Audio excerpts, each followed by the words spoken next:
Une petite vidéo sur ce que j'ai appelé la nostalgie de l'amour. Bonjour, je suis Hélène Poiseau, psychologue, coach et tarologue. Alors, éprouvez-vous ce sentiment nostalgique d'un amour perdu? C'est, je crois, ce que recherche le matin, les yeux tournés vers le ciel, animé d'un large pas déterminé. Et privé de son ombre c'est le symbole de l'esprit, il se croit séparé du reste du monde. Il est à l'image de ce que nous sommes, c'est-à-dire à la recherche d'un quelque chose sans vraiment savoir quoi. Il sait pourtant quelque part qu'il cherche l'amour. J'appelle sa quête l'obsession du mat. L'amour que nous expérimentons en tout premier, c'est l'amour absolu que l'enfant éprouve pour ses parents. Cet amour est tellement puissant que les enfants battus continuent bien souvent à aimer leurs parents. Nous avons oublié cet état d'ouverture et de vulnérabilité où nous aimions sans réserve. Nous étions l'amour. Mais peu à peu, face aux blessures subies, nous avons mis en place des protections et des défenses. Plus ou moins rapidement, nous avons fermé la porte de l'amour. C'était alors le début d'un état de solitude et de séparation. Nous commençons généralement à vivre cela vers l'âge de 7 ans, qui est l'âge de Saturne. Saturne, c'est l'énergie des limites et des séparations. Nous avons alors commencé à souffrir. En nous protégeant, nous avons fermé la porte à l'énergie de l'amour. Nos protections sont inscrites dans notre corps. Elles se sont manifestées par des tensions musculaires qui sont devenues chroniques. À ce moment-là, nous ne les ressentons plus. Wilhelm Reich les a appelées la cuirasse caractérielle. Ces protections que l'on appelle les mécanismes de défense restent souvent inconscientes. Pour sortir de la prison que nous avons fabriquée sans le savoir, nous devons détricoter ces mécanismes.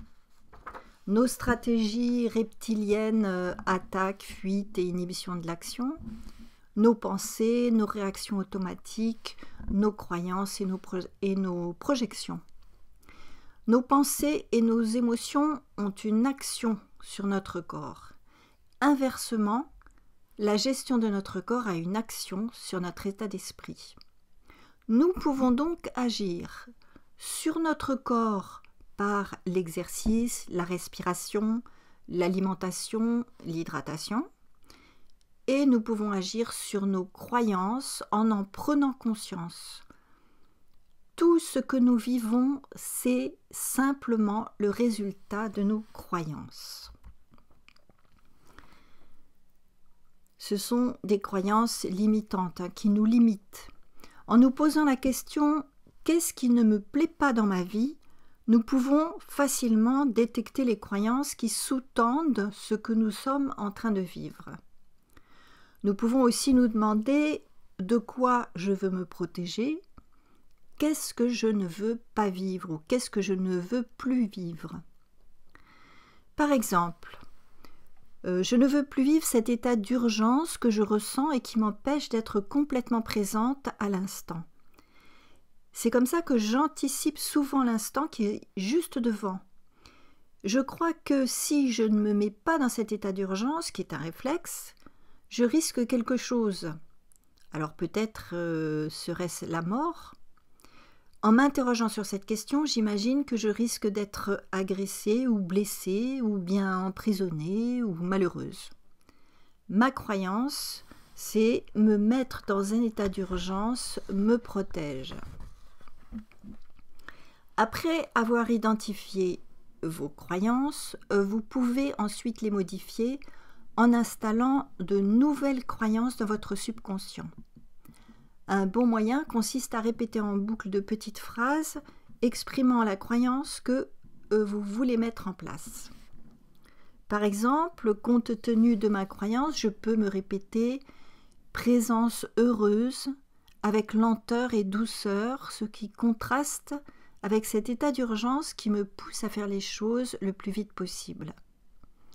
Tout cela demande une volonté à la fois d'introspection et d'ouverture. L'attitude fondamentale à adopter pour ouvrir la porte de l'amour, c'est d'accueillir tout ce qui est là, sans réserve, dans le moment présent. Cela nous permet d'être pleinement présents. Alors être pleinement présent, c'est notre fonctionnement mental qui est le principal obstacle à une attitude d'accueil et de présence. Alors que fait notre mental ? Il évalue, il juge, il analyse, il différencie, il induit des mécanismes d'exclusion, toujours. Nos réflexes du mental ne nous permettent pas d'accueillir ce qui se présente dans notre vie. Nous baignons dans une sorte de bain mental. L'observation de notre activité mentale nous montre que des pensées arrivent toutes seules. Nos pensées nous traversent. Le problème, c'est que nous nous identifions à nos pensées.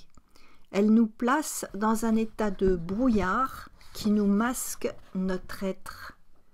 Nous avons plusieurs moyens de couper avec notre mental qui prend une place envahissante.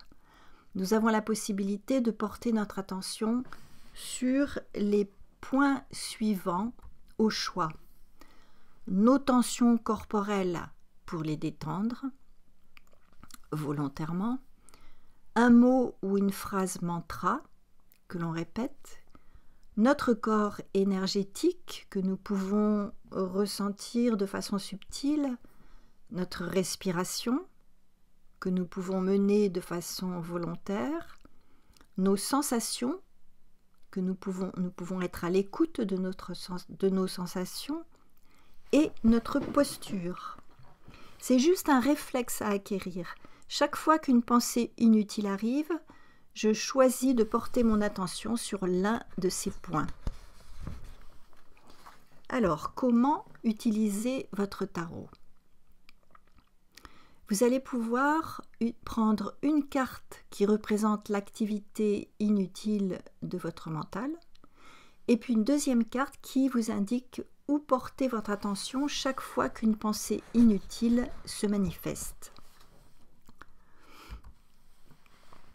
Nous allons voir maintenant plusieurs aspects de ce qu'on appelle la présence de l'être. Nous pouvons en distinguer donc 22 différentes avec chacun des 22 arcanes. Alors pour le mat, une présence à ma quête, à ma soif de vérité et d'unité, au-delà des illusions de mon mental. Le battleur, une présence au centre énergétique du corps, le hara ou le tantien, appelé le chaudron alchimique. Je me sens posé à l'intérieur de moi. La papesse, une présence silencieuse pour une écoute intérieure, pour une écoute de mon corps capable de délivrer la connaissance de l'être. L'impératrice, une présence au verbe qui est en moi pour l'exprimer à travers ma propre parole. L'empereur, une présence à ce que j'expérimente dans le monde de la matière, je suis présente à ce que je fais. Le pape, une présence à l'information que je reçois sous la forme d'intuition ou d'inspiration et à celle que je transmets.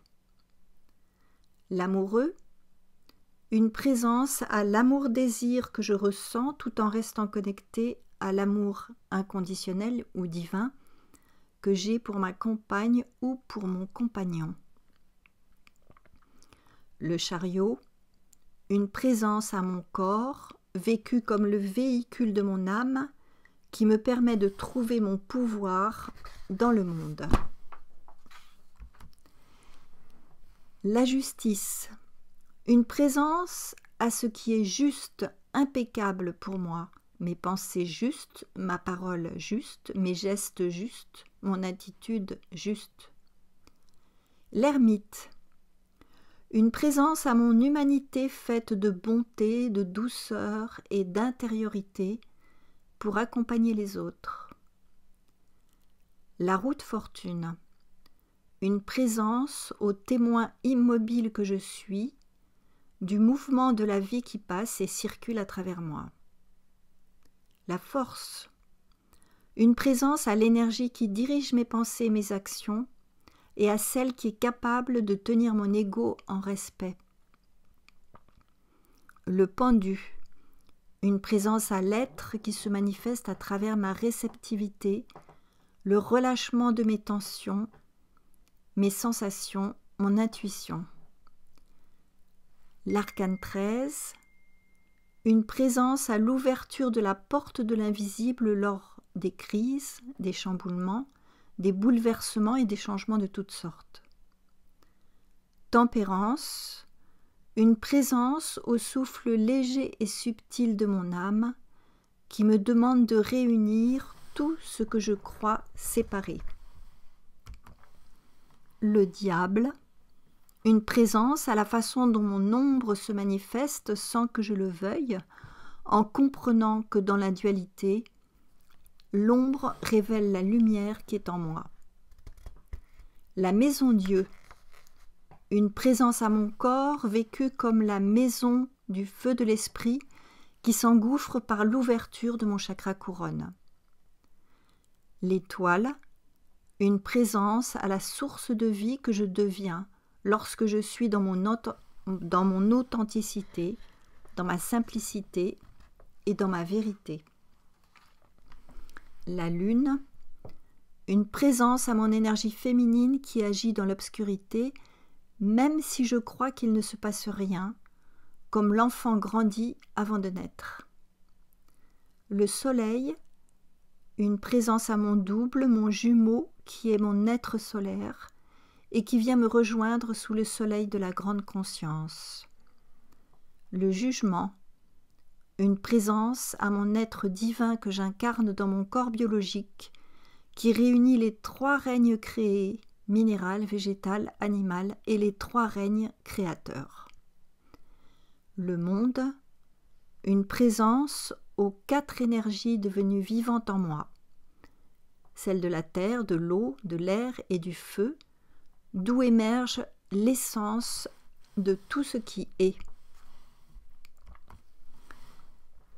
L'amour dans la présence.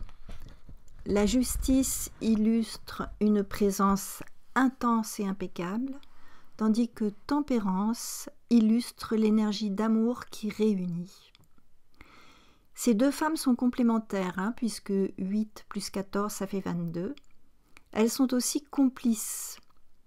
L'une, la justice, est dans une énergie yang, masculine et électrique qui sépare. Elle a une présence forte et intense. Elle fait face, son épée à la main. Elle est l'attention rigoureuse. L'autre, tempérance, est dans une énergie yin, douce, féminine et magnétique qui unit et réunit. Elle voyage entre les deux mondes, celui de la matière visible et celui de l'esprit invisible. Elle les réunit. La présence nous mène à l'amour et l'amour nous rend présents.